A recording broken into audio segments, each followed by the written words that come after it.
¡Lo vas a matar! ¡Frena! ¡Sácale la vuelta!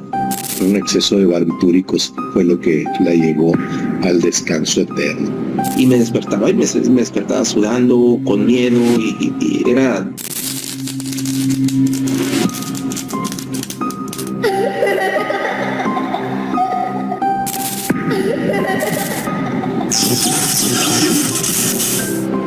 Archivo Nocturno. Bienvenidos de nueva cuenta a un episodio de Archivos Nocturnos. Hola, ¿qué tal? Yo soy Eric. Y yo soy el Leo, el famosísimo Leo. Famosísimo de dónde, ¿no? Pronto. Oye, mi estimado, bueno, primero que nada vamos a darle las gracias a toda la gente que nos está viendo en este momento y queremos agradecer mucho a las personas que nos estuvieron siguiendo en nuestras redes y a todos los invitamos para que nos empiecen a seguir en nuestras redes sociales, que son ¿cuáles, Eric? Tenemos Archivos Nocturnos Podcast en Facebook. Eso las busco mejor porque no crees que tengo tan... Bueno, en lo que mi amigo Eric las empieza a buscar, les vamos a decir más o menos de lo que va a tratar este primer episodio, que es considerado como el piloto.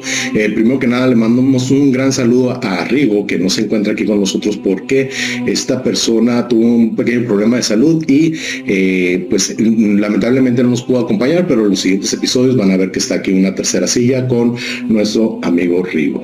Bueno, este proyecto inicia con la inquietud de hablar un poco de situaciones un tanto aterradoras y paranormales. Si alguien no conoce, que sería extraño que no conozcan a Eric Martínez, él es escritor, es actor y algunas otras cosas que se me escapan en el tema relacionado específicamente al tema de terror. Así es, sí, me dedico más al terror, ¿no? Sí, es escritor, actor de teatro, director, guionista, músico, cantante, compositor, bueno. Okay. Pero antes que nada, vamos a darle ahora sí las redes sociales, donde nos pueden contactar de una vez. Claro que sí. Tenemos el correo que es archivo nocturno y yo son, como de Concilio Sonora, repito, archivo nocturno y yo son. Igual aquí van a estar apareciendo, ¿no? @gmail.com. Tenemos nuestro TikTok que es archivo nocturno. En nuestro Instagram, archivos nocturnos, archivos pisos nocturnos. En Facebook nos encuentran como archivos nocturnos podcast. Y por último en YouTube, que es nuestro canal, es Archivo Nocturno. Ahí les agradecemos a todas las personas que nos apoyen. Realmente nos estarían alegrando el día como para poder continuar con este magnífico proyecto. Bueno, mi estimado Eric, ¿qué te parece? ¿De qué va a tratar este primer episodio? Pues estuvimos rebuscando y buscando porque tenemos tantos temas, tantas ideas, tantas cosas de qué hablar, que no hallamos ni por dónde empezar, ¿verdad? Así es, entonces, una conciliación, ¿no? Para buscar el tema idóneo. Sí, entonces empezamos con algo de lo que es lo mejor, las películas de terror, pero mexicanas, las grandes películas de terror mexicanas. ¿Por qué? ¿Existe un cine mexicano bueno en realidad? Creo que sí. Sí existe un buen cine mexicano. Sí hubo una época decadente, ¿no? Del cine mexicano. Sobre todo de terror, aquellas películas de Pedrito Fernández. Y las vacaciones del terror, ¿no? Está la vieja comía los ojos, algo así, ¿no? Pero sí, tuvimos en los 60 más o menos, que es un gran director, Taboada, fue un gran director. Considerado para muchos el Duque del Terror. El Duque del Terror, fue llamado así. Creo que él es uno de los que revolucionó el cine en el terror, tanto más que mostrar monstruos o brujas o algo, era un terror psicológico, porque se hacía con poco presupuesto, se empezó a hacer poco recurso, entonces lo que tenía, lo que logró, fue fantástico. Creo que Taboada tiene las películas de terror más, bueno, ahorita consideradas como culto, sí, que son, si las puedes mencionar. Tenemos Más Negro que la Noche, no lo voy a mencionar por orden, porque no recuerdo de cronológico, ¿no? Pero es Más Negro que la Noche. Tenemos Veneno para las Hadas, Hasta el Viento Tiene Miedo, y se me escapa la última. El libro de piedra. El libro de piedra. Bueno, haciendo un inicio ahí vamos a empezar con la película, hablando un poquito. Lo que comentábamos en el principio, donde nos organizamos para escoger el tema, decíamos, ¿de qué vamos a hablar? Bueno, ¿qué más se puede hablar de las películas que ya todo el mundo conoce, que ya son consideradas como joyas del cine mexicano y ese tipo de cuestiones que no se haya hablado? ¿Por qué? Porque ya todo el mundo conoce que Taboada, por ejemplo, en Hasta el viento tiene miedo, fue que les hacía bromas a las actrices para aumentar ese miedo y que las actrices pudiesen dar todo. Pero yo creo que algo que no se ha tocado o pocas veces se ha escuchado es de que esa película se basa en un sueño que tuvo Taboada como niño, ¿sí? Y él soñaba y lo despertaba, incluso dice que una torre, que era la torre donde se parecía a la muchacha, sí, le hablaba, y en ese sueño él despertaba. Por cierto, tú tienes un libro hablando de sueños, ¿no? Sí, que es precisamente algo parecido, ¿no? Que yo lo que sueño me despertaba también asustado y me ponía a escribir sobre, pongo a escribirnos sobre ese sueño y le doy forma, le doy un formato. Y el libro se llama Los monstruos que habitan en mis sueños, precisamente porque está basado así. Ok, pues en base a eso, más o menos Taboada también se redirigió en ese ámbito por lo mismo, ¿no? Por una pesadilla recurrente que lo acompañó desde niño hasta llegar a materializarlo en una película. ¿Qué te parece? Bueno, ¿tienes algo más que decir de Hasta el viento tiene miedo?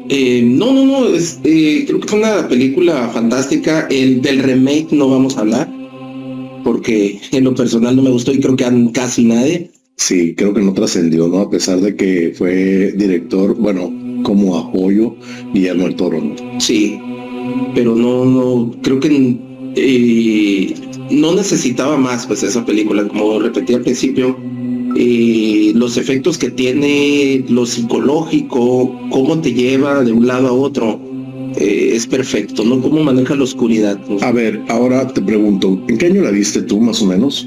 Más o menos. Híjole, sería en el 89, tal vez, 90. Okay. ¿Qué te hizo sentir? ¿Cuántos años tenías? No, ¿Qué te hizo sentir? Andaba como en los 8 años, ¿no? Yo estaba aterrado, ¿no? O sea, me daba miedo exagerado en esa película.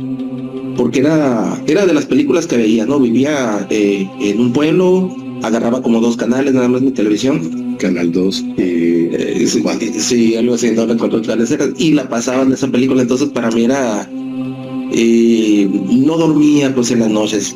Fíjate que yo también me tocó verla por primera vez cuando estaba pequeño y recuerdo muy bien eso que me hizo sentir. Es un terror que, a pesar de que no veías absolutamente nada, bueno, sí, el viento ahí tiene mucho que ver y cosas de esas. Yo me acuerdo que estaba incluso viéndolo con toda mi familia, estaba tapado hasta la cabeza porque realmente me causó un miedo feroz, diría otro. Sí, es que eso es lo que logró, pues, logró llevarte al miedo, a esa sensación, sin necesidad de un efecto especial, sin necesidad de mostrarte nada exagerado, nomás con lo que tenía, pues, y pues fue buenísimo.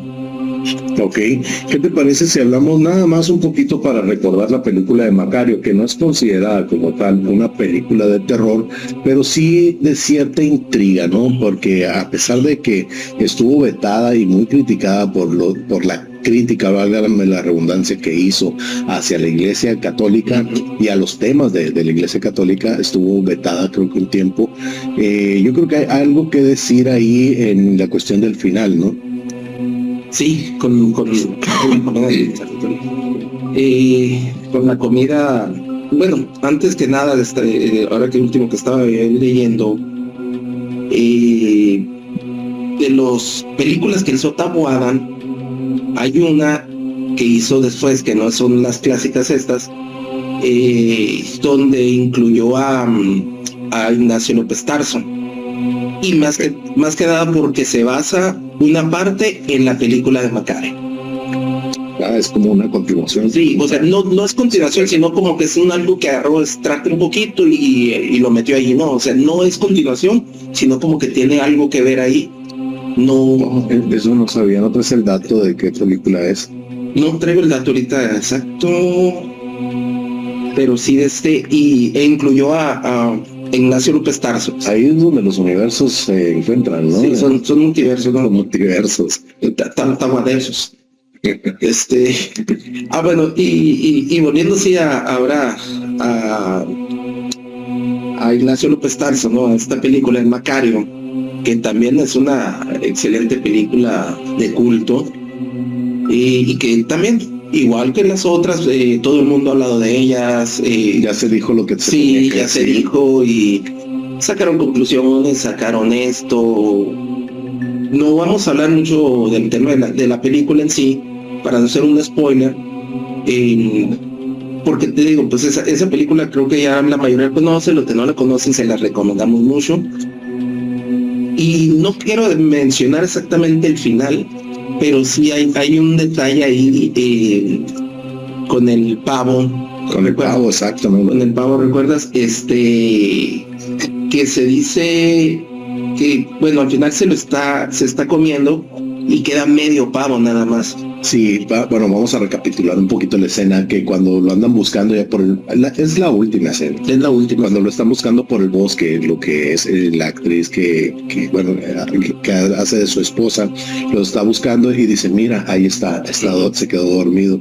Y resulta que no, se había desuscrito de esta vida, ¿no? Ajá. Entonces, haz de cuenta que hacen un paneo hacia el lado donde estaba la comida, que es donde inicia toda esta aventura de Macario. Y se ven una parte entera, un pavo partido por la mitad, exactamente, y la otra son puros huesos y la otra está completamente intacta. Aquí me da a mí la apariencia resurge la pregunta de quién se comió el pavo, quién se comió la mitad del pavo, si fue Macario o fue la reina. Exactamente. Bueno, mencionando también un poquito para los que no lo han visto, inicia prácticamente que Macario está harto de que todo de sufrir pobreza y dijo en un modo egoísta, me voy a comer este pavo yo solo. Se va al monte y se encuentra a una señora, ¿no? Que es la muerte, y la señora le dice que está muy delicioso el pavo y que lo invite que le invite un poco. Entonces, pues queriendo y no queriendo, Macario le invita, pasan una serie de sucesos, la muerte le ayuda, le apoya, cosas que pues ya no vamos a mencionar también para no hacer spoiler de la película, para que la vean. Pero por eso al final, cuando se encuentra con medio pavo, y esa es la cuestión. En realidad Macario nada más se comió medio pavo y después se murió, o la muerte es la que se comió el pavo y Macario no comió nada. Fíjate que otro dato interesante, yo también me puse a buscar datos o curiosidades de la película y pues dije, pues ya están todos descritos, ¿no? Pero sí hay algo que me llamó mucho la atención. Para empezar, al buscar a los protagonistas de la película, pues ya sabemos que Ignacio López Tarso es el que protagonizó a Macario, sabemos del personaje de la muerte, que lo escogieron por su delgadez extrema, pero también hay un dato muy curioso, la esposa de Macario. Una actriz con un futuro brillante, pero 4 años después de haberse hecho la película, ella autosuscribió de este planeta, ¿no? La encontraron en su departamento con una carta póstuma y un exceso de barbitúricos fue lo que la llevó al descanso eterno. Creo que ella, bueno, la gente de alrededor menciona que ella sufría de depresión constante, un problema serio que hay que tratar, y pues ella fue la gran actriz que interpretó a la esposa de Macario. 4 años después, 1964, fue cuando ella decide terminar con la suscripción obligada de esta vida. Sí, no, y hay muchos datos que se han mencionado, o sea que, como decimos, dudábamos nosotros de hablar de este tema, porque casi todo se ha mencionado, ¿no? O sea, ya lo ha platicado, ya lo han hecho, ya se ha hablado de la producción, ya se ha hablado de casi todas las cosas, ¿no? Ajá. Por eso nosotros dudábamos en hacerlo, pero también, por ejemplo, encontrando y vamos a ir brincando un poco de películas en películas, para mientras nos vamos recordando. De la película de Taboada, que es la de Más negro que la noche, donde sale el gato que grita la abejita, El terror psicológico muy, muy asertivo. ¿Por qué? Porque realmente yo creo que hasta el final sale la tía completa como tal, y siempre te queda esa carcomita de que cómo es, quién es, porque aparecen sombras, aparecen pasos, la silla de ruedas, aparece de silla de ruedas y cosas así. Sí, y digo que aunque las actrices pues muchas están vivas todavía de ahí, pero las que ya se fueron de este lugar se fueron en el mismo orden que la película. Como fueron apareciendo. Sí, como en la película fueron cayendo, también no vamos a hablar mucho, pero fueron cayendo hasta quedar solamente una viva, ¿no? ¿Te acuerdas del final? Realmente no me lo sabía. Y conforme pasaba el tiempo, las que se fueron desviviendo fue en el mismo orden que en la película. Como se fueron desviviendo en la película. Como se fueron desviviendo en la película, digo, a excepción de algunas que todavía están vivas, como Lucía Méndez, ¿no? Ok, muy interesante tu dato, muy interesante. ¿Qué te parece? Bueno, vamos a esa película por encimita, pero sí, antes de continuar, me gustaría hacer mención de lo siguiente.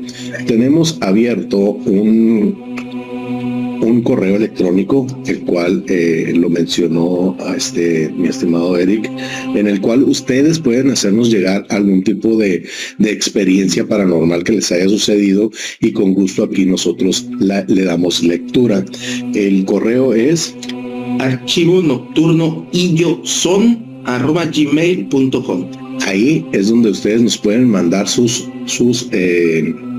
historias o saludos o comentarios para podernos nosotros darle lectura aquí en el programa, como fue el caso de Ricardo Zavala, que nos mandó un escrito, una historia que a él le sucedió, en la cual le podemos dar lectura. Nada más una pregunta, ¿tú conoces a Ricardo Zavala?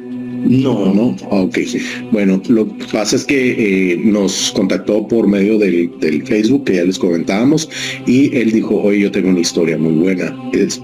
Y ya le comenté yo, ¿sabes qué? Si nos puedes mandar por correo, con mucho gusto le damos lectura. Entonces, así como él, ustedes pueden mandar sus historias, algún relato, o inclusive si no es de ustedes, también que ustedes conozcan un relato, nos pueden mandar para nosotros darle lectura. ¿Quieres leerlo tú o lo leo yo? Adelante, o mitad y mitad. No sé.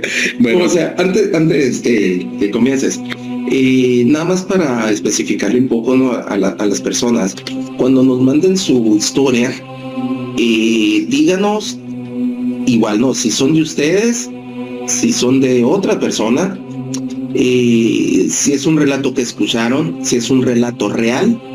Si quieren que cambiemos nombres o podemos pronunciar los nombres que nos manden, ustedes denos el permiso que deseen. Y también, si tienen un cuento, si son escritores, tienen un cuento, mándenos, pero especifíquenos también, este es un cuento, es una creación mía, pues para darle las debidas proporciones. Sí, debidas proporciones y vericidad, ¿no? De qué estamos hablando, de si fue real, no fue real, o es una historia, ¿no? Okay. También si tienen fotos, así hablo, lo siento, es mi forma. Si tienen alguna foto paranormal, de ovnis, videos o algo, cualquier cosa pueden mandarnos, y nosotros vamos a reproducirla, vamos a estarla viendo, vamos a estarlo platicando. Ya con un breve análisis. Sí, con nuestra tercera persona que probablemente está aquí. Ahorita está espiritualmente está con nosotros ahorita. Vamos a poner una foto holográfica. Sí. Bueno, empezamos dándole lectura. Soy de Navojoa, Sonora, y esto sucedió en Navojoa, Sonora. Título: El viajero. ¿Qué es lo más loco que has hecho por una muchacha, narrador? Aquí, el único nombre que quiero omitir es el de la joven, que en ese entonces era mi novia. Bueno, en aquel entonces. Mi nombre es Richard. Por allá del 2006, la verdad era un desastre. Ya sabes, músico de punk rock, saliendo de la prepa hacia la universidad. Pero esta muchacha llamada Z se fijó en mí y nos pusimos de novios. No había problema ni nada, al contrario. Fue quien me puso un tiempo en regla y me puso a estudiar. Terminé de panzazo la prepa y me puse a estudiar la universidad. Ella en una universidad y yo en otra. Ella maestra y yo músico, 80%, mientras que la escuela podía esperar. Me junté con mi amigo de borrachera, el tremendo Camote. Íbamos los fines de semana hasta la comunidad donde vivía Z. Era aproximadamente unos 40 minutos de carretera. Los fines de semana tomábamos Camote y yo e íbamos a visitarla o darle serenata. Los papás de ella nunca le hicieron emoción. Respetaban hasta cierto punto que éramos jóvenes. Pero una noche, en una fiesta, me dice el papá de ella: cuídate, Richard, que son las fiestas de la Virgen y no deben de andar tan noche en el carro como siempre andan. A lo que mi cuñadito dice: luego se les va a subir el viajero. Mi novia, al escuchar esto, me dice que no hay problema, que son mentiras o cosas que dice la gente del pueblito para meternos miedo, porque somos de la ciudad. Pasado la noche y acercándose la madrugada, mi amigo Camote, César, que es otro amigo, que nos lo llevamos de paseo, y yo, se nos hizo prudente irnos. Error. Cuando disponíamos a irnos, sentimos más frío de lo común que hace en aquellos campos de cultivo. Así que nos fuimos rápido hacia nuestra ciudad natal. Cuando de la nada, en plena carretera, vemos una camioneta que sube y baja las luces. Vemos claramente a un señor. No recuerdo si era de 40 o 60 años. Y cuando mi amigo y Camote y César gritan: ¡lo vas a matar! ¡Frena! ¡Sácale la vuelta! Por instinto enclocho el carrito y bajo velocidad con el freno para no chocar con la camioneta. Sentimos cómo le pegamos, cómo rodó debajo del carro y cómo pasó por nosotros. Y al mismo tiempo vemos cómo frena la camioneta. Se baja el muchacho de la trocona y nos grita: ¡ayúdenme! ¡Lo atropellé! Creo que lo maté. El muchacho lloraba y nosotros, incrédulos, nos quedamos mudos, en shock, buscando a aquel sujeto por todos lados, debajo de la carretera, abajo de los vehículos, inclusive vimos si tenían rastro de golpe en los carros. Nada. No hubo rastro de nada. Solo sentimos cómo más y más bajó la temperatura. Cuando caímos en cuenta, era el lugar que había dicho el ex-suegro. Era el viajero que decían y que había habido apariciones. Me perdí días de la casa de ella. Cuando fuimos Camote y yo, nos comentaron que por ese kilómetro 156, un chaval vecino de ellos, de la comunidad, había sufrido un accidente. El señor, en una máquina de cultivo, se lo llevó, dado que estaba cansado y lo atropelló. Este muchacho, el viajero, iba a las fiestas de la Virgen en diciembre, y cada vez que hacen estas fiestas, en fechas del 1 al 12 de diciembre, se aparece y ocasiona accidentes. Desde entonces, Camote y yo, siempre que nos llegamos a juntar, sale esta plática, y nadie nos cree que sobrevivimos al viajero. Saludos a todos. Luego les cuento una de mis mamás y de sus ángeles de la guarda. Muchas gracias, Roberto Zavala. Y me gustaría, Eric, ¿qué te parece este relato? Creo que en casi todos los lugares, en muchas carreteras, siempre hay una persona que sufrió un trágico accidente y no creo que quiera ocasionar accidentes este espíritu, si lo queremos ver así, no sé, no vamos a meter mucho en creencias no religiosas, pero sí siempre se está apareciendo, como pidiendo o reviviendo ese lugar. Muy peligroso, muy fuerte, muy difícil de ver. Ahorita te voy a contar una historia también de algo parecido que ese me sucedió a mí completamente. Pero antes, si alguien sabe de esta historia, si alguien sabe de esto que ha aparecido, cuéntenos en la cajita acá de comentarios, escríbanos, díganos y explíquenos. No se olviden de darle like también y de compartir, por cierto, y suscribirse y activar esa campanita, ¿no? Les voy a contar ahora lo que yo decía. Trabajaba en Cananea, acá en Sonora. Para los que nos ven fuera de México, Sonora es al norte del país de México, que colinda con Estados Unidos. Cananea es una zona serrana. Para transitar era un carril creo que todavía es un carril de ida y vuelta nada más.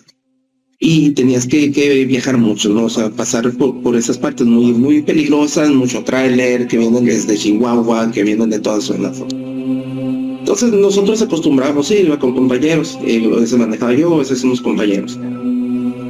Cuando pasamos, no recuerdo qué altura, pero es entre la parte de Imuris y Cananea. Veníamos y estaban, te digo, hay mucho tráiler, iba un tráiler enfrente de nosotros y pues nosotros queriendo rebasar. Hay pedacitos donde se puede, hay otros no. Entonces vimos en uno de los tramitos que podía rebasar y mi compañero, que era el conductor, yo iba de copiloto, intenta rebasar, no se mete direccional, intenta rebasar. Cuando yo de frente, no frente, así en un lado, en un costado, veo un tráiler completamente y no se me figuró verlo, porque a veces dices tú, oye, se me figura que vi eso. No. Veo un tráiler y muchos automóviles atrás, como deteniendo también el tráiler y los automóviles que no. Sí. Pues obviamente le digo, no, párate, no, vente, regrésate, ¿no? Y entonces nos asustamos, seguimos, no sé si 20 minutos, y no. Nunca nos topamos de frente ni con el tráiler ni con los automóviles. No hay un lugar ahí como para decir se hizo para un ladito, se metió a una parte, nada, absolutamente.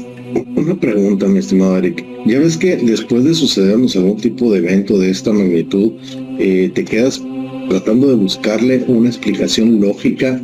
Entonces, ¿qué pensaron en ese momento? Porque la carretera todavía seguía y todavía les faltaba buen tramo para llegar a destino. Entonces, ¿qué iban pensando? ¿Qué conjeturas sacaron? Pues de hecho, íbamos 3, ¿no? El otro iba atrás y todo el mundo me dijo, yo no lo vi.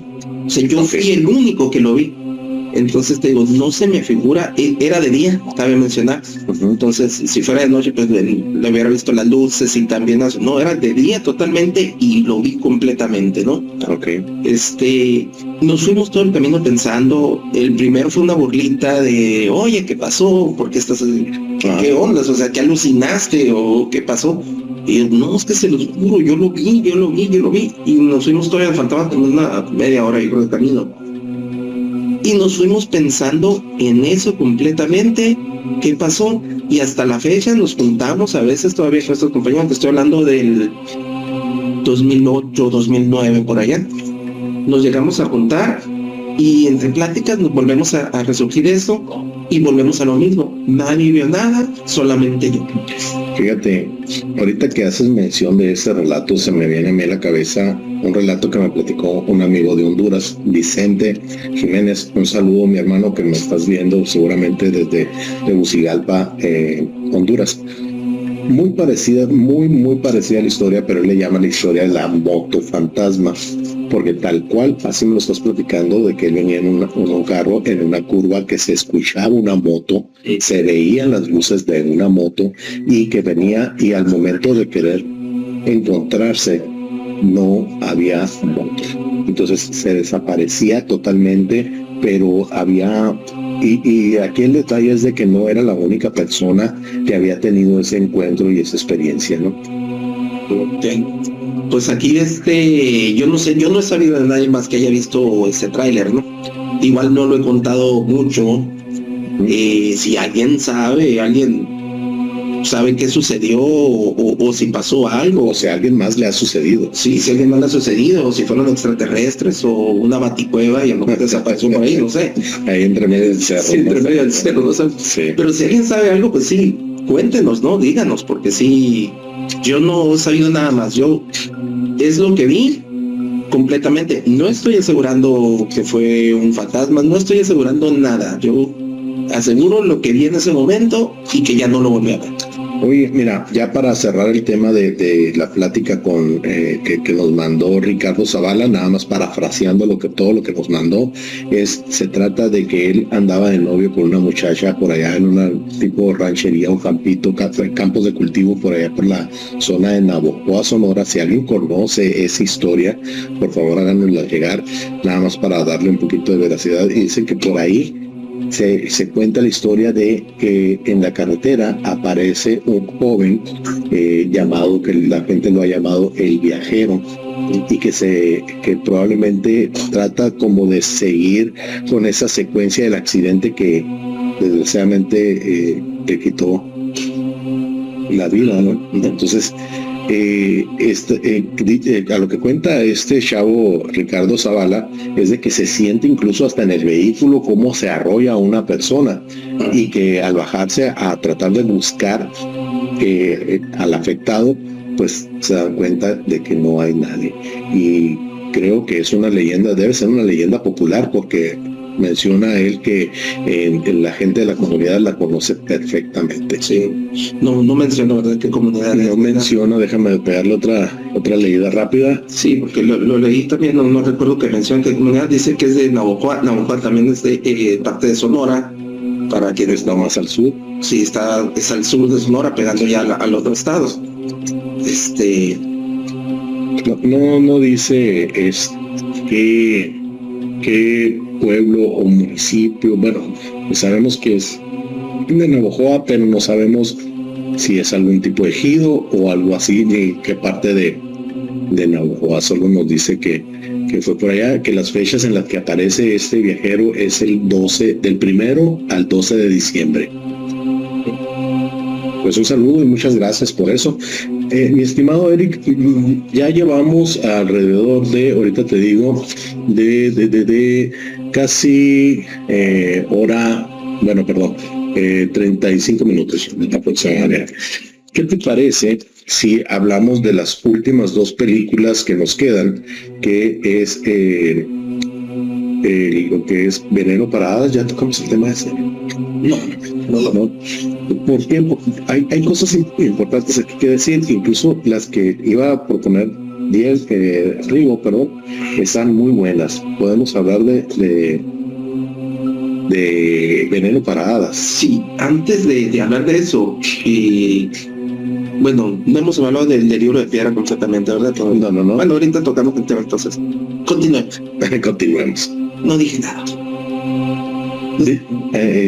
¿Tienes algo que decir de la película Veneno para Hadas? Veneno para Hadas, sí, creo que el acordeón. Mi acordeón. Ok. Completamente. Un segundito nada más. Si quieres ver contando qué es. Veneno para Hadas es una película también del director Taboada. Este director hace esa película con muy pocos recursos. Incluso en algunas partes sale dos niñas, de Flavia y no recuerdo la otra, que empiezan a hacer como tipo brujería de jugandito, pero termina en una trágica escena al final. Que esa película a mí me tocó verla, te voy a ser sincero, no la vi ni de niño, ni de joven, ni nada. Fue en 1986, si no me equivoco, de que salió. Y esa película me tocó verla ya grande. ¿Por qué? Porque me la recomendaron, era la que me faltaba ver de Taboada, y no la vi como que prestándole mucha atención. Yo estaba trabajando y me tocó estarle escuchando con audífonos y no prestarle la debida atención, ¿no? De inicio sí se me complicó un poco verla por el detalle de las niñas y que se conocen y que van a un colegio y que una es de lana y cosas así. Entonces sí se me hizo medio aburrida, vamos a decir. Pero ya te empiezas a empapar de lo que dice, de lo que se empieza a tratar la película, y cuando llega a la parte final, esta icónica escena, que también esa película es considerada película de culto, cuando llega a esa icónica escena, que no vamos a spoiler nada, por si usted quiere ver la película, puede verlas. Yo creo que todas están en YouTube. Ajá. Algo se movió en mi corazoncito cuando estaba paré de trabajar solo para prestarle atención a la última escena, y realmente se me hizo algo muy crudo, muy fuerte. ¿Por qué? Porque las niñas representan la inocencia y termina mal eso. Se me hizo algo, te digo, realmente le dediqué tiempo para discernir lo que estaba viendo y ver muy raro, un terror psicológico muy cañón. Sí. Fue elogiada mucho esa película, ¿eh? Sí, porque por ejemplo todas las otras de Tawada hablan de algo paranormal, pues hablan de terror, un paranormal. Aquí no hay nada paranormal, pues en esta película. Ahorita que estás diciendo eso me pongo a ver y sí es cierto, no dice absolutamente nada, no hay. Sí, o sea, no hay, de los otros hay fantasmas, está, bueno, pues los desaparecen, los que están en otras películas, y en esta no tiene nada absolutamente. Pero ¿qué pasó? Que es un terror psicológico infantil, que eso es lo que es el punto clave que hizo Tawada, ¿no? Y a diferencia de las otras, pues las otras son muy oscuras, les dio la oscuridad para poder sacar estas escenas, y en esta no, empieza de hecho blanco y negro, ¿no? Pero empiezan contando de una bruja y todo, porque la abuela le decía a la niña, no recuerdo el nombre de la actriz, que ella era bruja y le contaba historias de las brujas, ¿no? Y a la niña le fascinaba. Y a las niñas le fascinaban y se creía bruja, ¿no? Perdón la interrupción. De hecho, para que estén en contexto, en la película no salen adultos, solo niños. Salen 2 adultos nada más. El rostro de 2 adultos salen. El de la abuela. El de la abuela. Sí, el de la abuela y el de un cuidador del cementerio, creo era, o de la granja, no recuerdo bien ahí, pero los otros adultos que salen de la cintura para arriba, como la vaca y el pollito. Sí, como vaca y pollito, exactamente. Sí, entonces sí, es un terror psicológico, y yo preguntaba, ¿no? Buscando en qué se basó Tawada, en qué se inspiró, y es lo que decía, ¿no? Es en el psiquismo infantil, la soledad de la infancia y la capacidad de los niños para construir realidades fantásticas que para ellos son totalmente serias. Que eso es de lo que explica, porque se creen tanto la fantasía que llevan a ese final, que no les vamos a decir, pero es tanto la creencia, ¿no? de eso. Sí, está muy crudo. Yo batallé para verlo, pues, o sea, ya que lo vi, dije, ¿qué pasó aquí? Pues, o sea, ¿cómo se dio eso? Y te queda así con esa incomodidad en el estómago, que, se me hizo fuerte la película. Y pues también muy elogiada por muchos críticos reconocidos, y ahorita toda una película de culto. Sí, para mí, bueno, es que es difícil decidir, ¿no? Pero ya en lo personal, para mí es la mejor película de Tawada. Y te digo que es difícil decidir porque no, pues en las otras 3, por decir así, que son de las famosas estas, están buenísimos también. Pues. Pero esta a mí me encantó, no sé qué sería, tal vez por el terror psicológico nada más. Oye, amigo, mira, llevamos 40 minutos para terminar. Solo una última película que creo que tú la propusiste. Sí. Vamos a dejarla del libro de piedra por un lado y nos enfocamos en El extraño hijo del sheriff. El extraño hijo del sheriff. Esa película también yo la vi siendo niño. También vivía en unos pueblos de aquí de Sonora, y recuerdo que era una televisión una cajita así chiquitita, ya blanco, y unas pinzas le cambiaba. Y le cambiaba, ya poníamos, yo como era menor me ponía así para hacer la antena. Pero sí tenía, ahí es donde vi esa película, y la vi de noche. Puta, dormí con mis papás exageradamente porque me daba un miedo exagerado esa película. Fíjate que yo la acabo de ver, porque no la había visto desde la primera vez que la vi, válgame la redundancia, que la vi por allá en los 80. Yo creo que toda la generación X, que nacimos en finales de los 70, principios de los 80, somos marcados porque vimos esa película, ¿no? Sí. Yo creo que igual que el video musical de Thriller, que hubo un tiempo que muy cercano a las Halloween se la empezaban a pasar constantemente con televisión. ¿Cómo me daba miedo esa película? Bueno, perdón, el video de Thriller de Michael Jackson. Volviendo al tema del extraño hijo del sheriff, nos damos cuenta que es una película que él dijo, el director, que la había tomado en base a una historia que le habían contado en Agua Prieta, Sonora, igual cerca de Cananea, más al noreste. Esa película, dice el director, que en una ocasión, por allá en la época de las pestes y esas cosas, que bueno, creo que era una matanza que había sucedido, en medio de muchos cuerpos por ahí presentes se encontraron a un niño, y ese niño dice que no hablaba, que era muy, muy serio, muy extraño, y pasaban cositas medio raras, ¿no? Entonces de ahí se dio la idea que ahorita tú dices que eres el director y guionista, de hacer esta película que es El extraño hijo del sheriff.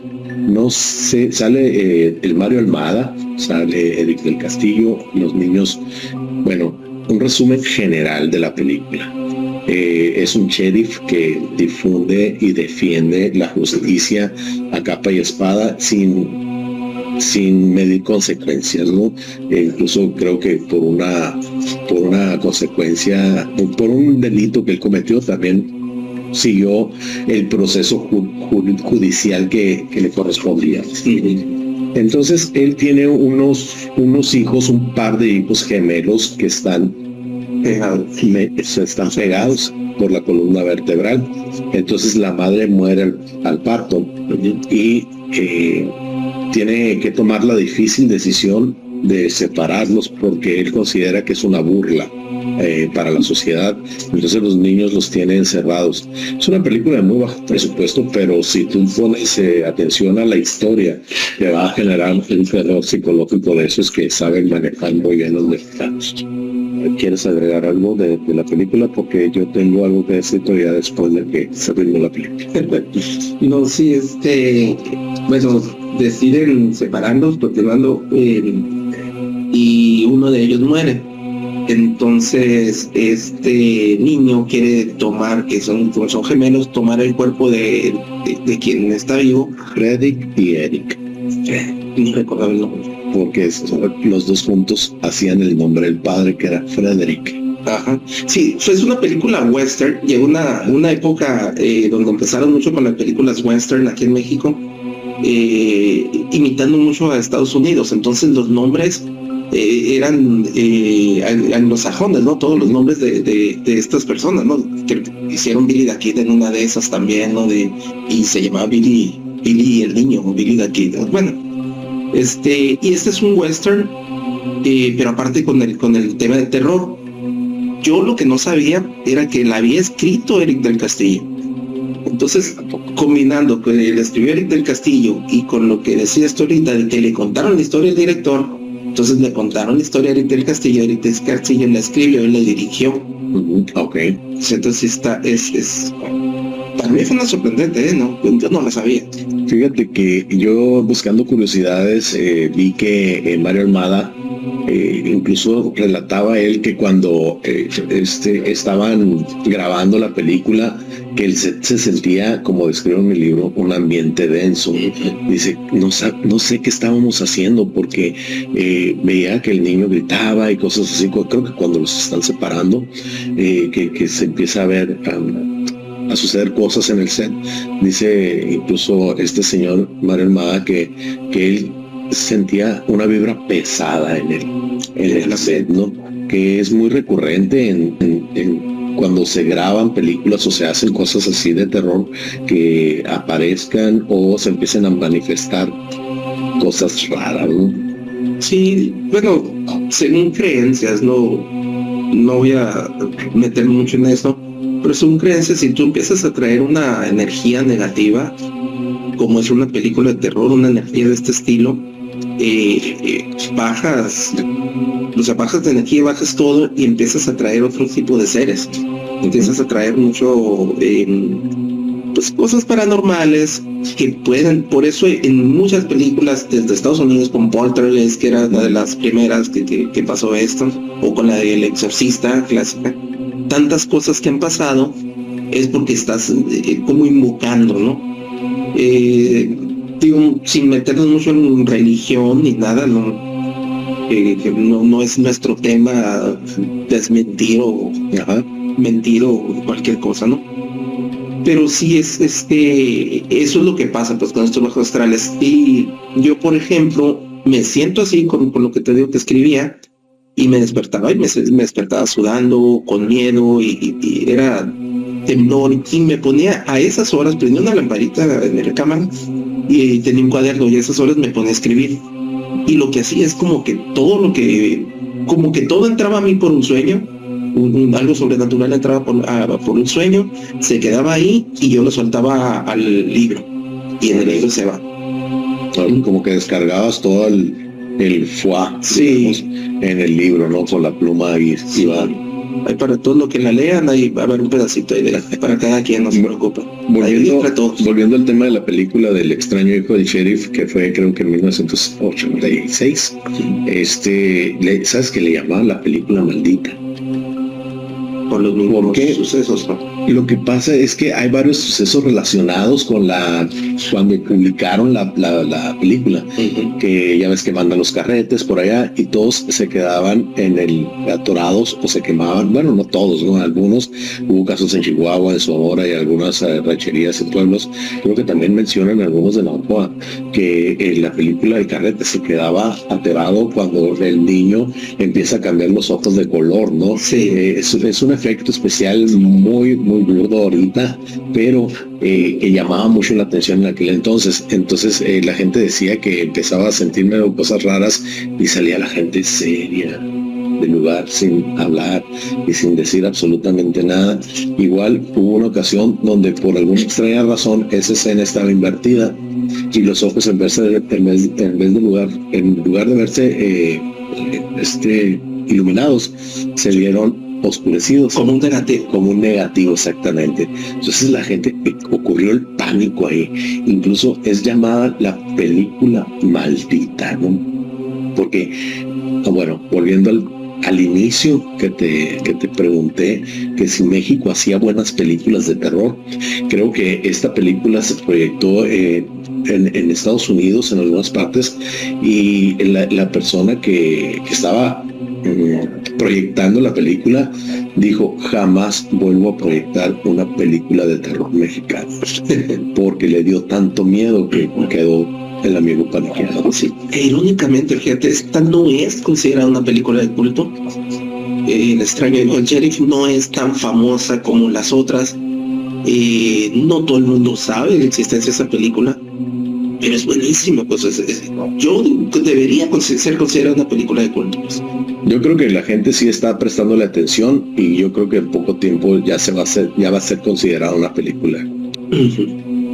Yo, bueno, para concluir, mi estimado Eric, yo creo que cine mexicano de terror sí hubo, y hago hincapié en la palabra hubo, muy bueno, con el señor Enrique Taboada y otros directores que también se merecen. Siento yo que también se está haciendo, pero no se logra ya ese terror, ese miedo que estás sintiendo al tú ver la película. ¿Será que ya estoy más viejo, más grande y ya lo disuelvo más fácilmente? ¿Lo digiero, perdón? Yo considero que ya quieren basarse para poder asustar en un personaje. En un personaje, pero en efectos especiales. O sea, quiero meter efectos especiales o maquillaje o algo para poder asustar, siendo que volvemos a Tawada, todo su terror era psicológico. Ajá. Completamente, o sea, te dejaba toda la imaginación, tú no veías nada. Prácticamente no veías nada y era todo en tu imaginación y tú creabas esa historia. Es como cuando estás leyendo un libro. Sí, claro. Estás leyendo un libro y tú te lo imaginas y yo puedo leerlo de una forma y tú lo lees de otra forma, el mismo libro, y cada quien se imagina diferente y se va a un personaje. Así era Tawada. Eran esas películas, esos toques psicológicos. Y ahora no, pues quieren meter efectos, quieren meter desnudos porque ya no hayan ido con que rellenar la película, quieren meter un gore. Entonces, creo que le falta, pues pueden lograr todavía lo bueno. Creo que sí. Más psicológico. Sí, ahorita bien estudiado. Están saliendo nuevos escritores de terror aquí en México que son muy buenos, buenísimos. Escritores y escritoras, ¿no? Porque hay unas mujeres que escriben terror que da miedo, ¿no? O sea, y considero que pueden hacer algo bueno otra vez. Se puede volver a revivir un cine de terror muy bueno aquí en México. Sí, claro que sí. Pues bueno, amigos, muchísimas gracias por estar con nosotros en este primer episodio piloto de Archivos Nocturnos. Oye, mi estimado, ¿tienes saludos que enviar? Pues yo sí traigo, Tengo saludos, creo que hay muchos seguidores, muchos que cuando empezamos con esto, empezamos la semana pasada y lanzamos las redes sociales y nos llegó tanta gente que nos empezaron a seguir en todas las redes sociales, se suscribieron al canal. Y desde entonces me han estado preguntando, ¿para cuándo? Porque empezamos así, medio a llenar y medio a subir. ¿Y para cuándo? Entonces, tenemos muchos seguidores. Voy a mandarle unos saludos generales, más que nada, a los puercos del mal, precisamente, que ayer estuvimos en el cumpleaños de Luis, de uno de ellos. Y ayer me estuvieron preguntando de eso. Tengo saludos también a mi esposa, a mi familia, a mis hermanos que me han estado apoyando también.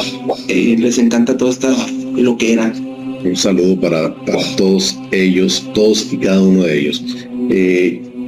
¿Algún otro saludo? Un saludo para mi esposa, que también me apoya en esto, Delia, que me deja venir y me deja escaparme a todas estas... Hay que estar bien cuidados. A todas estas locuras que me deja escapar. Entonces, y a mis 3 enanos. Bueno, yo traigo una listita aquí, porque dejamos en el Facebook, dejamos que si querían saludos los escribieran ahí o le dieran algún tipo de reacción. Saludos para Adiel Ortega, mi hermano Adiel, que siempre nos ha estado apoyando con proyectos de este tipo. Víctor Hugo Valenzuela, a J. Manuel Quintana, a Juan Manuel Franco Parra, un saludo, primo, que también siempre me ha estado ahí apoyándonos desde que teníamos el otro podcast, y Ricardo Zavala, que es el que nos envió esta historia. Vuelvo a hacer hincapié en esto: si tienes alguna historia que contar, está nuestro correo electrónico, que es archivonocturnoilloson@gmail.com. Y también un saludo a la Centinela Comunidad en Acción, que también nos mandó por ahí que dice también que nos va a mandar una historia. Sí. Ya saben, todas las historias son bien recibidas y trataremos de darle cumplimiento a todos. Sí, no olviden suscribirse, no olviden darle like, compartir y activar ese botón de la campanita, ¿no? Para que les lleguen estas notificaciones. Vamos a estar por lo pronto cada 15 días. más o Eso menos. esperamos. Sí, ojalá se pudiera estar cada semana, pero créanme, Está complicado. sí, necesitaríamos ser unas 10 personas y para poder lograrlo, ¿no? Pero, pero sí, por lo pronto cada 15 días, déjenos saber qué les gustaría de qué les gustaría que habláramos, cómo podemos mejorar esto, cómo podríamos... Sí, claro, porque es un programa para ustedes. Sí, y este es nuestro primer programa, es nuestro programa piloto. Así es. Bueno, ya con esto, sin más, nos despedimos y adelante, Eric. Nos veremos siempre en tus pesadillas.